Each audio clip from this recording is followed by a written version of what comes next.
एक बार भगवत ऋषिक जी महाराज अपने गुरुदेव के चरणों में बैठ के निवेदन किया कि जैसी आपकी आज्ञा ठीक अक्षरशः वैसे ही वैराग्य से रह रहे। बहुत वैरागी महापुरुष, फिर भी काम वेदना सता रहे। इसका क्या हो सकता है? खान पान की कोई व्यवस्था नहीं, माधुकरी वृत्ति से बहुत एकांत प्रिय, बहुत अद्भुत साधना, फिर भी गुरुदेव ये अंदर काम वेदना का करवा ले आओ। उस करवा में गांव में तो उसे अंडी कहते हैं, बड़ा पेड़ होता है, छोटे छोटे उसके ऐसे बीज होते हैं, उससे तेल निकलता है। तो वो बोले करवा ले आओ, ले आए। बोले देखो इसमें तेल तो नहीं है। बोले नहीं। पानी भरा, थोड़ी देर रखा तो तेल आ गया। बोले जानते हो इसमें तेल क्यों आ गया? क्योंकि इसमें तेल रखा गया था, फिर धोया, फिर डाला, फिर देखो फिर आ गया ना तेल। बोले अब देखना। और उस करवे को रसोई मनिया की गई थी तो ढेर सारी आग थी, उसी आग में रख दिया। 10-15 मिनट रखने के बाद फिर निकाला। बोले अब पानी रखो। पानी रखा, तेल नहीं आया। बोले समझ गए, अभी तुम्हारे तप में कमी है, और तप करो, भस्म हो जाएगा ये। जब तक इसके संस्कार हैं, कई जन्मों से भोग वासनाओं के खेल खेलते चले आ रहे हैं, तो संस्कार हैं। जहां संयोग बनेगा तहां वो प्रकट होने लगेगा, वो दिखाई देने लगेगा। भस्म करो इसको तप के द्वारा। जैसे आग में रख दिया गया तो संस्कार भी तेल के भस्म हो गए, वो पानी में अब दोबारा फिर नहीं आए। ऐसे ही तप के द्वारा, भजन के द्वारा वासना को भस्म कर दिया जाता है, तब उपासना परिपक्व होती है। तो माधुर्य भाव, ये जो प्रेम लक्षणा भक्ति है, इसमें सबसे बड़ी सावधानी, चढ़ के मैन तुरंग पे चलिबो पावक माए, इसमें अत्यंत वैराग्य की आवश्यकता है। तो जो प्रारंभ से एकदम जुड़े और सही दिशा नहीं मिली, गुरुजनों का सही निर्देश सानिध्य नहीं मिल पाया, तो वो फिर इसी में भटक जाते हैं, इसी में भटक जाते हैं संसार मार्ग में। क्योंकि हृदय में एक द्रवण क्रिया होती है, उस द्रवण क्रिया के लिए वैराग्य की बाढ़ होनी चाहिए, वैराग्य की कसौटी। अगर वैराग्य की बाढ़ नहीं है तो द्रवण क्रिया फैल जाएगी। पहले राग रहित होकर फिर अनुराग में जाया जाता है। तो कह रहे माधुर्य उपासक को चाहिए आरंभ में किसी महापुरुष के निर्देश के अनुसार साधना में पहले लगे। क्या प्रिया प्रीतम का प्रेम रस है, क्या उनका नित्य विलास है, बिल्कुल मतलब नहीं। समझ रहे हो? जो मंत्र दिया, जो उपासना दी, जो पाठ दी, जो दिनचर्या बताई, बस उस पे चलना है। वहां विचार की क्षमता नहीं आपकी। धीरे धीरे धीरे धीरे राग रहित होकर पहुंच जाएंगे आप। अब कैसे समझेंगे आप? कैसे अंदर प्रवेश हो? इसीलिए कहा है प्रथम सुने भागवत भक्त मुख भगवत बानी। क्यों? इतने बड़े महापुरुष भगवत ऋषिक जी ने सीधे क्यों नहीं कह दिया श्री सुख मुख जू बचन सुनावो तब श्री हरिवंश सुनाम कहावो मन सुमिरन मिश्रे में? क्यों भाई ऐसा क्यों कह दिया? ये जो बात नहीं समझते हैं ना, वो हमारे ऐसे किसी की बात नहीं सुनना, आचार्य वाणी की बात मानो। भीर मिटय भट जमन की भय भंजन हरि सोय, भय भंजन हरि सोय, भरम भूल्यो भटकत कद भगवत भक्ति विचार, वेद भागवत प्रीति रति भक्त चरण धरि भाव, तरत भव सिंधु अगाधा। सेवक जी महाराज, सी सेवक वाणी जू अति अगाध मत गूढ़, बिरलो कोई समझई हित मार्ग आरूढ़, हित मार्ग आरूढ़ भाव भागवत मिले सब चार, वेद सुस्मृत जो चार अवगाय ले, जब तब पावे सेवक हृदय जो हित मार्ग उपदेशी है। क्यों कहा? क्योंकि गीता और भागवत की कसौटी पर, वैराग्य और ज्ञान की कसौटी पर जब हृदय कस गया तो माधुर्य रस परोस दिया गया। वो समझ, अभी तो जीवत तो है, देहाभिमान, मैं पुरुष मैं स्त्री, कैसे इस रस का इसीलिए गुरुदेव की आज्ञा पे चलो, रस की बात को मत देखो कि हमारा तो सहचरी भाव आता ही नहीं, ऐसे आ जाएगा।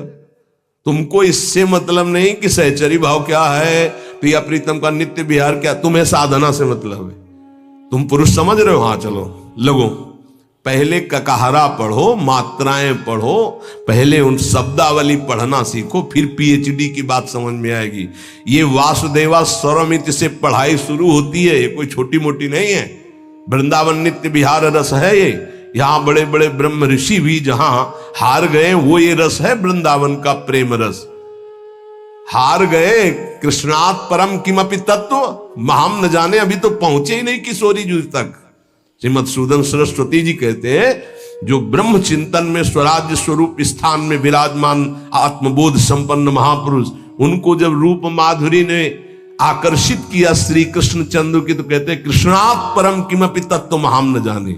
और उनको क्या पता कि ये सौंदर्य माधुर्य समुद्र सी लाल जो वेणु करान्निपतिता स्खलितम शिखंडम भ्रष्टम च पीत वसनम ब्रजराज सोनो यस्याह कटाक्ष सर्पात, यस्याह कटाक्ष सर्पात विमूर्छित, कैसे पता चलेगा।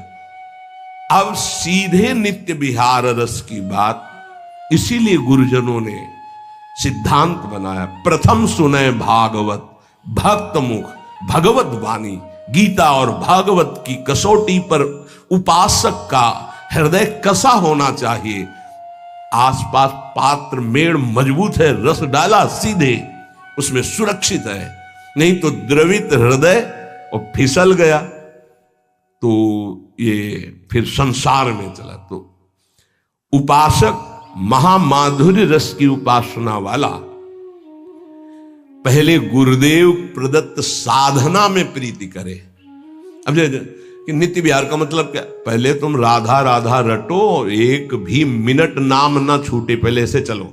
पहले अपनी इंद्रियों को ठीक करो, पहले अपने आचरणों को ठीक करो, पहले आप जैसा आज्ञा हो रहा वैसा चलो, फिर आगे का रस अपने आप आ जाएगा, समझाने की थोड़ी जरूरत पड़ेगी। और तुम्हारी समझ क्या, संभाव्योपि विरंचि नारद सी, और तुम समझना चाहोगे, समझ जाओगे। जो मंत्र मिला है, जो उपासना मिली, उसमें रति करने से उपासना के दो परिणाम होते हैं। आधे तक उपासना दोनों की एक ही चलती, ज्ञानी की भी और प्रेमी की भी। जब कोई उपासक उपासना करता है तो पहले अंतःकरण शुद्ध होता है। यहां तक सबकी उपासना एक ही चलती है, अंतःकरण शुद्धि। अंतःकरण शुद्ध का मतलब मन में कोई भी सांसारिक संकल्प नहीं रह गया। बुद्धि का निश्चय जो ये था कि इंद्रियों के सहित मन जब भोगों का संयोग करेगा तो हम सुखी हो जाएंगे, खत्म हो गया। बुद्धि का निश्चय है एकमात्र प्रियालाल में ही सुख है। मन संकल्प विकल्प छोड़ दिया संसार के, चित्त की वृत्ति भगवदाकार हो रही है, अहम दासत्व में बदल गया। यह है शुद्ध अंतःकरण भक्त का। और ज्ञानी, उसका शुद्ध अंतःकरण जहां हुआ था उसे अनुभव हुआ, मैं स्थूल नहीं, सूक्ष्म नहीं, कारण नहीं, आत्मस्वरूप। और अपने आप उसका राग तीनों शरीरों से खत्म, क्योंकि शुद्ध हो गया ना तो दिखाई दे रहा, और अपने आप में स्थित। अब वो दृष्टा मात्र है, गुणानुगुण वर्तनते। यहां तक एक चलता है भक्त और ज्ञानी, अंतःकरण शुद्ध होने, वो निकल गया दासत्व की तरफ और वो निकल गया स्वरूप में स्थित होने की तरफ। आत्मनिवेदन करने वाला उपासक मोक्ष पदवी की भी इच्छा नहीं रखता, फिर अन्य इच्छाओं की तो बात जाने दो। आत्मनिवेदन आराध्य देव को, ये नवी भक्ति है। जब तक उपासक के अंदर वासना है, काम है, नाना प्रकार की इच्छाएं हैं, तो साधना पर ध्यान दे। साध्य की दिव्य लीलाएं जो नित्य विहार रस की हैं, वो चिंतन करने का अधिकार नहीं। ये तो निरखत नित्य विहार पुलकित तन रोमावली आनंद नयन सुधार, यह जो कृपा हरिवंश की, क्योंकि वाणी जी समर्थ है, वो स्वयं प्रकाशित हो जाती है हृदय में। ये चिंतन का विषय तब बनता है जब देह भाव छूट जाए, बनिता पुरुष भाव मिट जाए, तब चिंतन।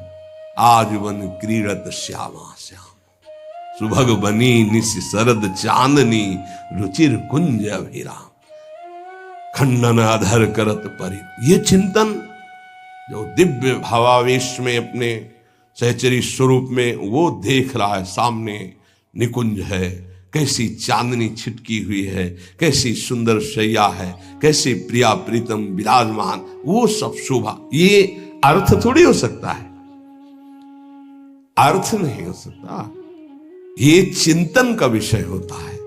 तो नित्य विहार रस माधुर्य रस के उपासक को चाहिए कि वाणी जी का पाठ करे अर्थ समझने की नहीं, सिद्धांत का अर्थ समझे, लीलाओं का नहीं। लीला गायन करो, गायन करने से ही गायन का फल लिखा है। छुटी 84 भ्रमंते निर्खय जुगल किशोर, जब निर्खय जुगल किशोर तब लीलाओं का चिंतन प्रारंभ होता है। उस समय निर्विकार अवस्था होती, सच्चिदानंद वपु।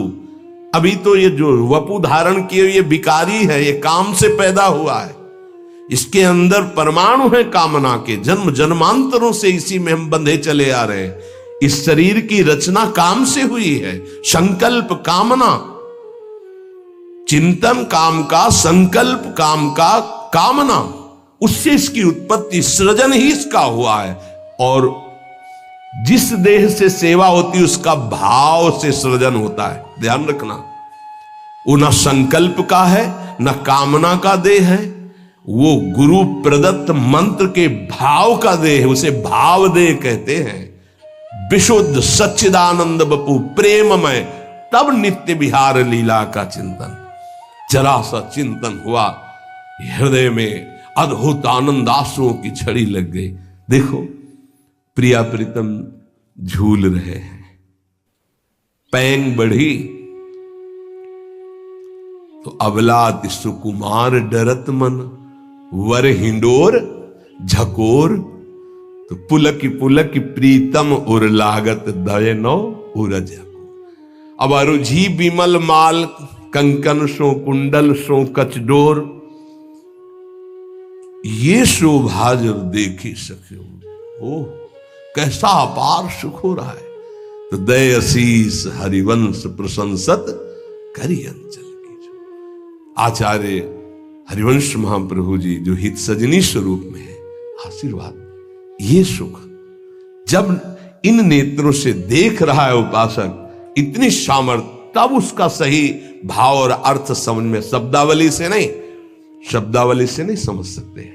इसीलिए गुरुदेव भगवान का आदेश, महापुरुषों के रसिकों की बात माननी कि वाणी जी का अर्थ नहीं, गायन करो, गायन करने मात्र से छुट्टी 84 भ्रमंते निर्खय जुगल के। पहला तो यही है कि भवजल निधि को नाव और काम पावक को पानी। गाते गाते देखना तुम्हारा हृदय कैसे निष्काम हो जाता है। निष्काम हृदय ही प्रीति रस में।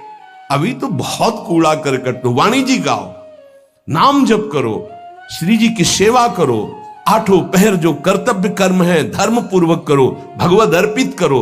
निष्कामता पहले जागृत होगी, फिर प्रेम मार्ग का रहस्य आए। जैसे हम इंटर कॉलेज है और वो कक्षा 1 से लेकर 12 तक है, तो हम पढ़ाई 1 से शुरू करेंगे कि 12 वाले स्कूल में बैठ जाएंगे। ऐसे ही ये जो नित्य विहार रस है, ये साधारण से लेकर असाधारण स्थिति तक पहुंचाने के लिए है। तभी कहा है श्री सुखमुख जो बचन सुनाओ, सेवक जी कह रहे श्रीमद् भागवत और भगवत गीता जी ये साधक की कसौटी है साधना की। ज्ञान वैराग्य भक्ति रस से परिपूर्ण, तब जाकर आत्मसमर्पण और फिर पाई रस भक्ति। गूढ़ जुग जुग जग दुर्लभ भव इंद्रादि विधि।